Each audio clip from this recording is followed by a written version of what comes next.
James Rowan, Jr., Virginia, 30 years on death row.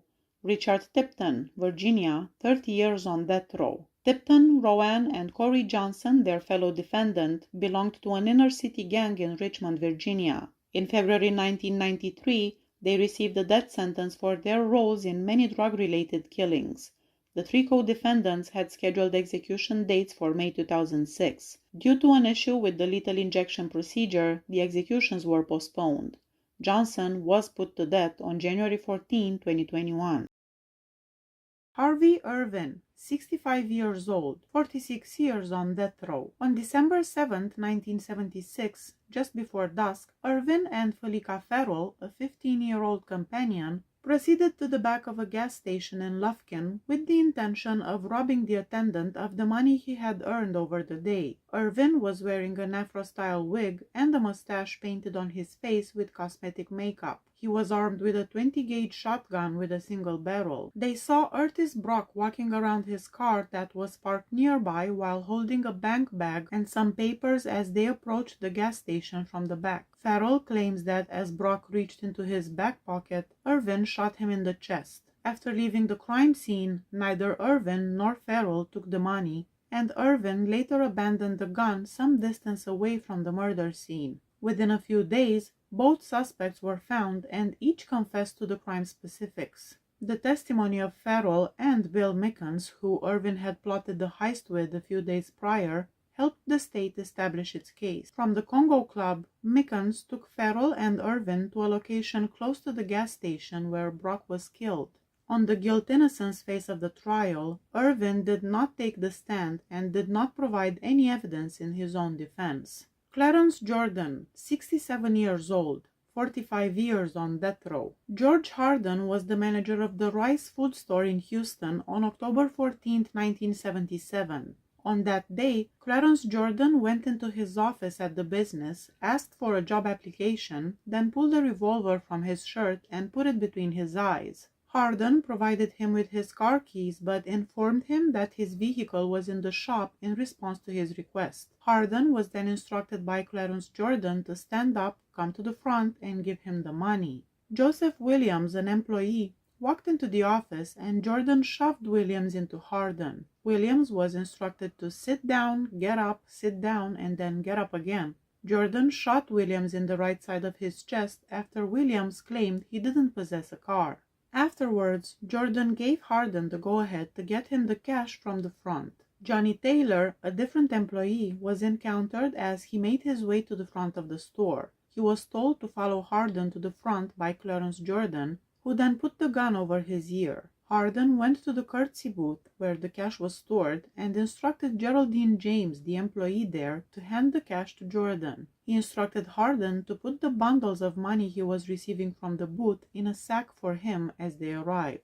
When Jordan set off running, Harden was able to hide behind the vending machine, despite Jordan having promised to take him as hostage. He was standing there waving the gun and ordering the customers in the shop to all go to the rear of the business and not come back. Ike Warner testified that on October 14, 1977, he and Laura Frank were driving to a Neckards drug store in the same shopping mall as the disputed Rice Food Market. Warner was instructed to leave by a man known as Clarence Jordan, who got into the vehicle while holding a gun. Warner was given directions by Jordan, who told him to turn there and to turn here. Jordan was toting around the money bag. Warner was told to stop after 5 or 10 minutes of driving. Jordan then ordered Warner to take off and don't look back before exiting the vehicle. According to a testimony from the chief medical examiner, Williams, a 40-year-old man, died as a consequence of a chest wound from a .38 caliber gunshot.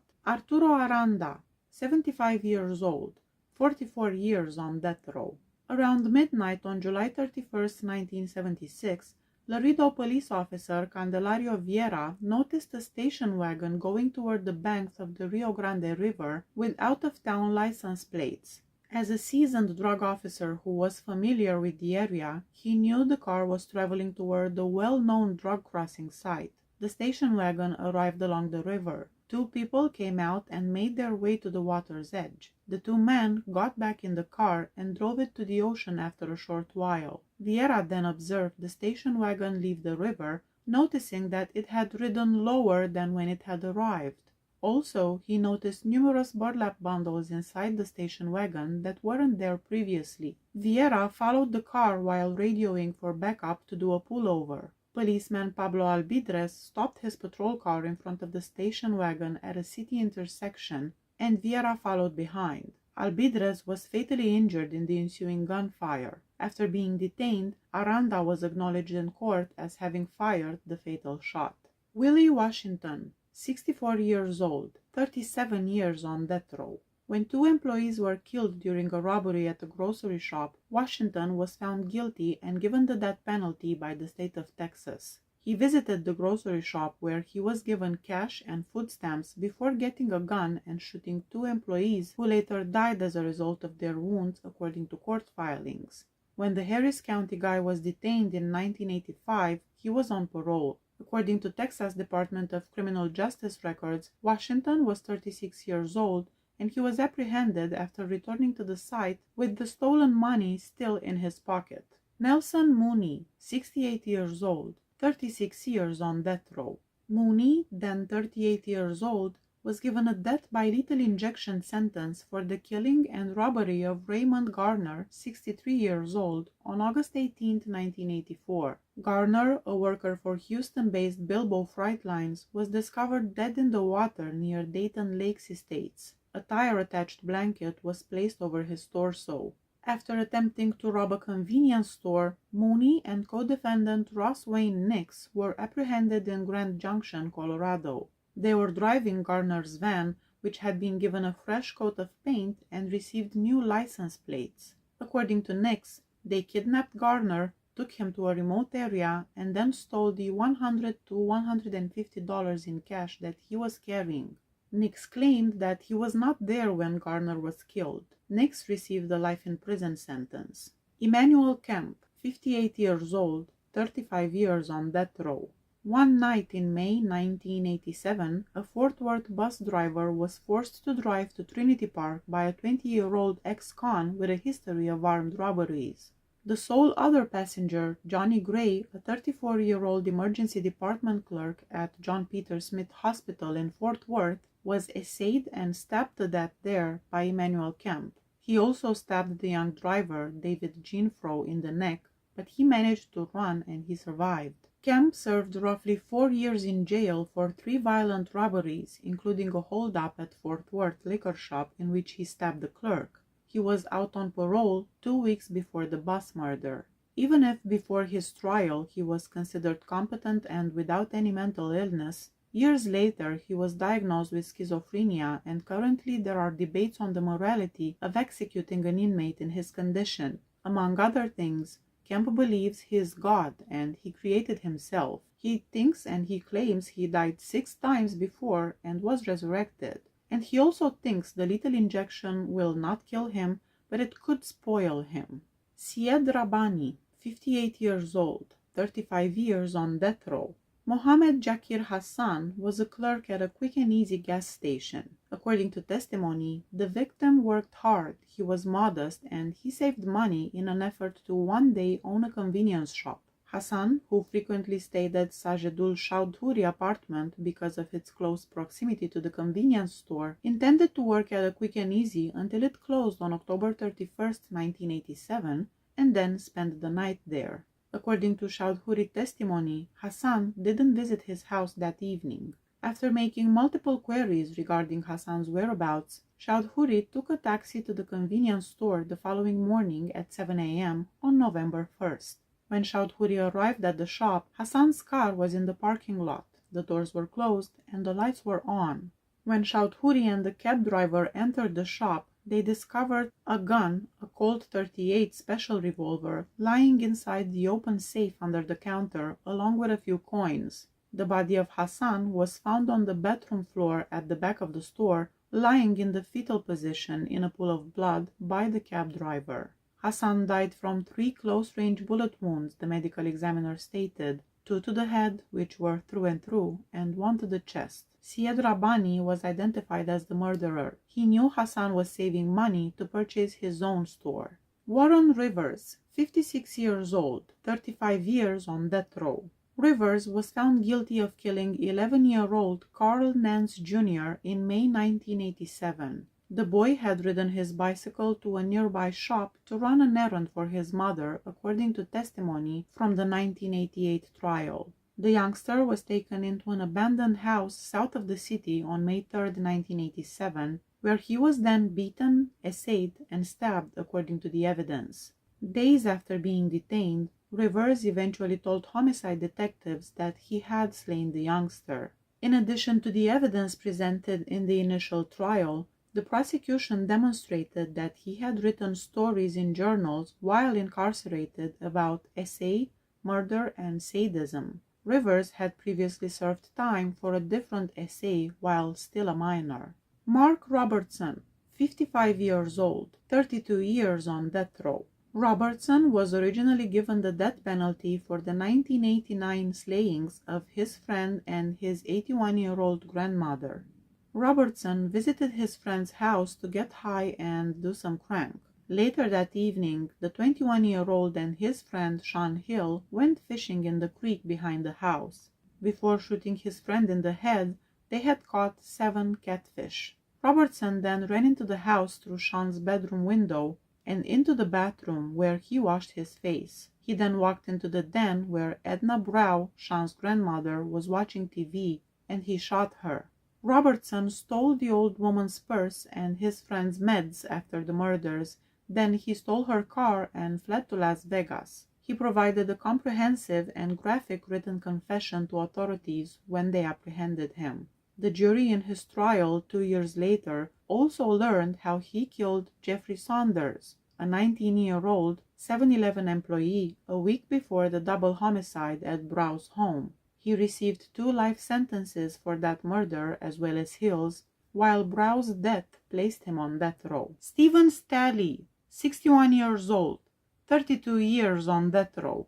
Robert Red, a manager of a steak and ale restaurant in Tarrant County, was kidnapped and fatally shot in 1991, and Stephen Kenneth Staley was found guilty and given the death penalty. On October 14, 1989, the murder took place soon before the restaurant closed. According to the Texas Attorney General's office, Staley, Tracy Duke, and Brenda Rayburn had committed crimes in 4 different states. Staley was suspected of killing another escapee when he broke out of a Colorado prison a month earlier. Just after dining, the 3 drew their firearms and ordered the workers into a kitchen storage. The Attorney General's office reported that an assistant manager had escaped during the chaos and had dialed 911. When the police arrived, Staley accused Red with activating a silent alarm. Red was held captive. Staley, Red, Duke, and Rayburn climbed inside the vehicle and sped away. The police started chasing them, and the car eventually broke down.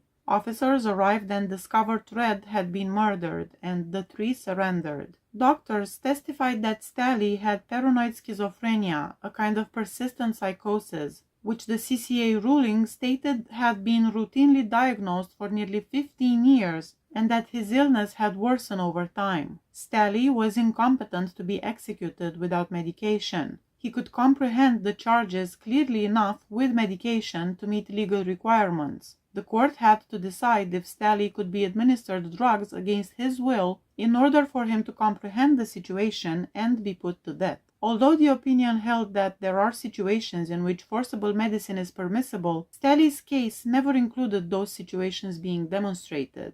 Dariel Wheatfall, 58 years old, 31 years on death row. Following a dispute over $50, Wheatfall was found guilty of killing James Fitzgerald, 62 years old, and his wife, L.B., 64 years old and disabled, in southeast Houston in December 1990. The Fitzgeralds were killed by Wheatfall and his co-defendant, Mac Terrell, when they went to their home to collect a debt from them. 3 headshots were fired at each victim. The couple's son was also shot in the stomach, but he pulled through and was able to testify in the case and pinpoint the offenders. Wheatfall broke into a crack house 2 days before the Fitzgerald killings and murdered one of the 3 persons he shot in the head. He then entered a garage where he stabbed 25 times a different individual. This man also passed away. In exchange for testifying against Wheatfall, Mac Terrell struck a deal and received a 50-year sentence. Brian Davis, 55 years old,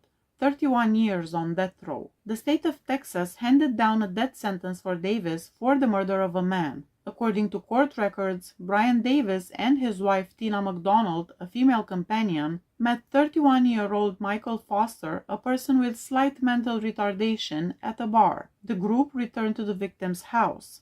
When they got there, Brian Davis killed the victim by stabbing him numerous times. 6 days later, Brian Davis and Tina McDonald carried out the same assault on a different victim, who this time managed to survive. Foster had promised the pair gas money in exchange for a ride home, angering Davis when he later informed them that he was out of cash. Although Davis initially admitted to the murder and accepted responsibility, he later withdrew the admission and claimed he was only attempting to save his wife. McDonald is serving 40 years after pleading guilty to aggravated robbery with a deadly weapon and auto theft for an offense a week after Foster was killed. William Mason, 69 years old, 31 years on death row. In 1992, Mason was found guilty of the murder of his wife, Deborah Ann Mason, and sentenced to death. Because his wife was playing her radio too loudly on January 17, 1991, he kidnapped her and beat her to death underneath the Highway 59 bridge over the San Jacinto River in Humboldt. This happened just 18 days after being released from prison for doing time for a murder and an attempted murder.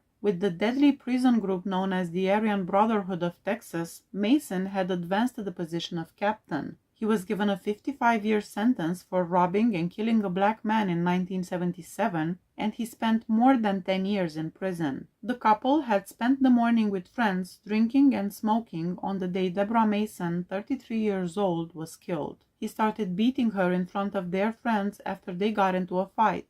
Deborah Mason was carried to the bridge where she was slain when the altercation got out of hand, and she was bound and gagged. Eugene Bron, 68 years old, 31 years on death row. On June 3, 1986, as he was running away from a robbery, Broxton fired 2 shots at Pasadena police officer Walt Hayes. Hayes managed to escape, and shortly after that, he was able to catch his attacker in an apartment building. Broxton received a 13-year sentence after being found guilty on the charges of aggravated robbery and attempted murder. 4 years later, in 1990, he got parole. He broke into Gary Wayne Stuckwish apartment in Northeast Houston on April 6, 1991, and fatally stabbed the 46-year-old. Broxton stole the man's car after taking all of his possessions, but left it the very following day.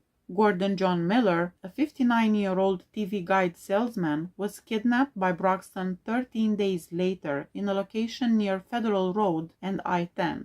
Before escaping in his pickup, Broxton fatally stabbed Miller in front of witnesses. He made an attempt to attack Elbert Madden, who escaped the assault 5 days later. In Pasadena on May 2nd, Broxton was detained for stealing a $20 radio from an East Houston Walmart. Due to the fact that the offense was deemed to be a minor infraction, prison overcrowding, and the fact that the authorities were unable to track down Broxton's parole officer at the time, he was just fined and released from jail. Broxton broke into the house of retired and disabled Albert Krieger, 64 years old, just 4 days later. He strangled him to death before reportedly pawning the victim's diamond ring. On May 10th, Broxton went back to the same Walmart where he had been detained for stealing the radio and took 65-year-old Gary Leon Andrews hostage while brandishing a rifle. Then, after robbing Andrews, the two of them drove to an isolated location where the man shot Andrews in the mouth and stabbed him in the stomach. Despite suffering severe wounds, Andrews lived. On May 16th, Broxton went to Channelview and saw the hotel room occupied by Waylon Dawkins, who was 23 years old, and Sheila Dawkins, who was 20 years old, a newlywed couple from Louisiana. By pretending to be a motel clerk, Broxton gained entry to the room. Once inside, He bound, gagged, pistol-whipped, shot them with his .44 Magnum, took their money, and left them for dead. Wayland, who had been shot in the head, lived. Sheila, who had injuries to the chest and arms, passed away. Braxton was sentenced to death for the murder of Sheila Dawkins. Since he received the death penalty in this situation, all the other cases were dropped. George McFarland, 63 years old, 31 years on death row.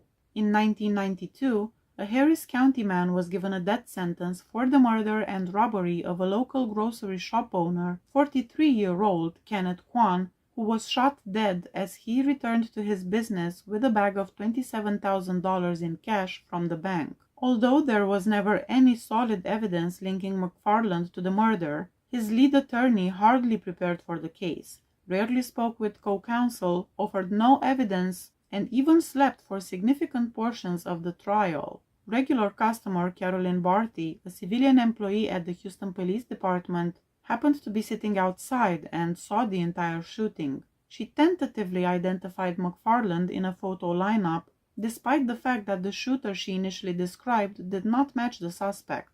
Not one of the suspected accomplices was ever detained or forced to give a testimony, and there were no prints or other tangible proof linking any of the suspects to the crime.